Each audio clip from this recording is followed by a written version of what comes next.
দ্রুত শুকিয়ে যাচ্ছে গঙ্গা, আর তাতে হু হু করে বাড়ছে দূষণ। জলস্তর কমে যাওয়ায় এবার গঙ্গার অস্তিত্ব সংকটে, বিপদে প্রায় 85 কোটি মানুষজন। যে গঙ্গায় এতদিন জলের স্রোত ছিল অধিক, সেই গঙ্গা এখন শুকিয়ে যাচ্ছে, জলস্তর হু হু করে কমছে। কতটা সংকটাপন্ন পরিস্থিতি তৈরি হচ্ছে গোটা দেশে, বিস্তারিত জানবো। টেলিফোন লাইনে যুক্ত হয়ে গেছে প্রতিনিধি সৌম্য মুখোপাধ্যায়। সৌম্য, কি বলছে বিশেষজ্ঞরা? বিশেষজ্ঞরা যা বলছে যে গত 1300 বছরের মধ্যে এরকম কঠিন পরিস্থিতিতে কোনদিন গঙ্গা নদী পড়েনি।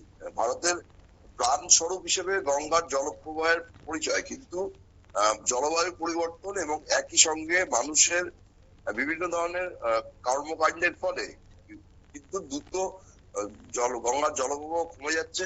নদী বিশেষজ্ঞরা হিসেব দিয়েছে, তাতে দেখা যাচ্ছে যে প্রতি বছর গঙ্গার জলস্তর গড়ে 1.5 থেকে 2 সেন্টিমিটার করে কমছে। আর এই রকম গঙ্গার অস্তিত্ব সংকটের ফলে দক্ষিণ এশিয়ার বিরাট অঞ্চলের প্রায় 85 কোটি মানুষের ভবিষ্যৎ অত্যন্ত উদ্বেগের জায়গায় বলেই দাবি করছে বিশেষজ্ঞরা। তাদের কথায় যে দক্ষিণ এশিয়ার প্রায় 85 কোটি মানুষের জীবন ও জীবিকা এই গঙ্গা নদীর উপর নির্ভরশীল, কিন্তু গত 1300 বছর যে ধরনের ঘটনা ঘটেনি, সেই ঘটনা কিন্তু গত কয়েক বছর ধরে ঘটতে আরম্ভ করেছে। গত কয়েক হাজার বছর ধরে এই নদীর উপরে ভারতের সভ্যতা গড়ে উঠেছে, কিন্তু সেই নদী এবার শুকিয়ে যাচ্ছে। এই কারণ হিসেবে বিজ্ঞানীরা বলছেন যে জলবায়ু পরিবর্তন, মৌসুমী বায়ুর বিন্যাসে বদল, অতিরিক্ত জল উত্তোলন, অবৈজ্ঞানিক পদ্ধতিতে বাঁধ নির্মাণ এবং এই সমস্ত ঘটনার ফলে এই বিশাল যে নদী ব্যবস্থা ভারতবর্ষে, সেটা ক্রমশ ধ্বংসের পথে এগিয়ে চলেছে। এর প্রভাব পড়ছে বিরাট একটা এলাকার খাদ্য উৎপাদন, পানীয় জল এবং জীবিকার উপর।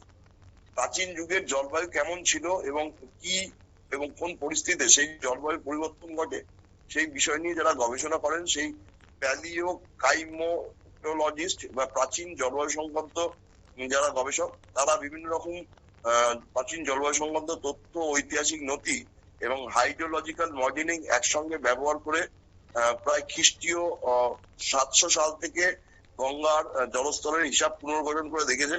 এবং সেখানে তারা দেখতে পেয়েছে যে 1991 থেকে 2020 সাল পর্যন্ত এই সময়সীমার মধ্যে নদী অববাহিকার ইতিহাসে মানে সব থেকে শুষ্ক 3 দশক।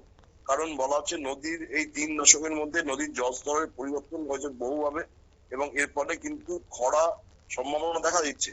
এবং তারা আরো দাবি করছে যে 1769 এবং 1771 মধ্যে বাংলায় যে দুর্ভিক্ষ হয়েছিল, যেটা 76-এর মন্বন্তর নামে পরিচিত, সেই দুর্ভিক্ষ এবং ওই সময় যে ধরনের ঘটনা ঘটেছিল, তাতেও কিন্তু গঙ্গার জলস্তর এত শুকায়নি। কিন্তু 1991 থেকে নদীর প্রবাহ প্রতি সেকেন্ডে 620 মিটার ঘনমিটার করে কমে যাচ্ছে, যেটা আগে কোনোদিন হয়নি। এবং এর ফলে কিন্তু ভয়াবহ একটা পরিস্থিতি তৈরি হতে চলেছে, সেটাই কিন্তু তারা আশঙ্কা করছেন। এবং এর ফলে কিন্তু একটা বড় অংশের মানুষ তারা ক্ষতিগ্রস্ত হবে এবং জীবন জীবিকা পুরোপুরি ভেঙে পড়বে, এবং যার ফলে পরিবেশের উপর কিন্তু একটা বড়সড় প্রভাব পড়বে, যাতে আগামী প্রজন্মের প্রতি কিন্তু একটা বড় উদ্বেগের বলেই তাদের দাবি। কারণ তাদের বক্তব্য হচ্ছে যে নদীপথ একসময় বাংলা বিহার থেকে বারাণসী, এলাহাবাদ পর্যন্ত নৌকো চলাচল করতো, সেখানে এখনো নৌকো চলাচল করতে পারে না। জলবায়ুর মডেল গুলো কোনো পূর্বাভাস দেওয়া যাচ্ছে না, সেটা অন্তত চিন্তার বলেই তারা মনে করছে। অঙ্কিতা, একদমই ধন্যবাদ। অর্থাৎ নৌকা চলাচল করতে পারছে না, জল অনেকটাই কমে গেছে, আর যার জন্য কিন্তু এবার বড় সমস্যার মুখে পড়তে পারে গোটা দেশ। নিয়ে নিচ্ছি ছোট্ট একটি বিজ্ঞাপন বিরতি, সঙ্গে থাকুন।